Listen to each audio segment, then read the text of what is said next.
نبی کائنات جانے دو عالم صلی اللہ تعالی علیہ وسلم کا یہ فرمان مسلم میں بھی ہے، بخاری میں بھی ہے اور بہت سی کتابوں کے اندر۔ حضرت عبداللہ ابن مسعود رضی اللہ تعالیٰ عنہ بیان کرتے ہیں کہ نبی پاک علیہ السلام نے ارشاد فرمایا لیس منا من ضرب الخدود وشق الجیوب ودعا بدعوى الجاہلیہ، فرمایا وہ ہم میں سے نہیں جس نے اپنے رخسار کو مارا اور اپنے کپڑے پھاڑے اور جاہلیت سی اس نے باتیں کی، یعنی جاہلیت کی طرح اس نے رونا پیٹنا اور آہو پکار اس نے کی کہ جس میں صبر کی نفی ہو جاتی ہے اور بندہ واویلا کرتا ہے، شکوہ کرتا ہے، شکایت کرتا ہے، فرمایا وہ ہم میں سے نہیں ہے، یعنی یہ کام ہماری امت کے نہیں ہے۔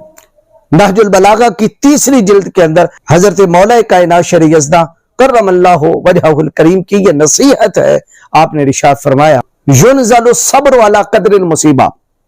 صبر جو ہے وہ مصیبت کی مقدار پہ ہی نازل ہوتا ہے، جتنی مصیبت نازل ہوئی اتنا ہی صبر نازل کیا جاتا ہے، اس کی مقدار کے برابر۔ وَمَنْ دَرَبَ يَدَهُ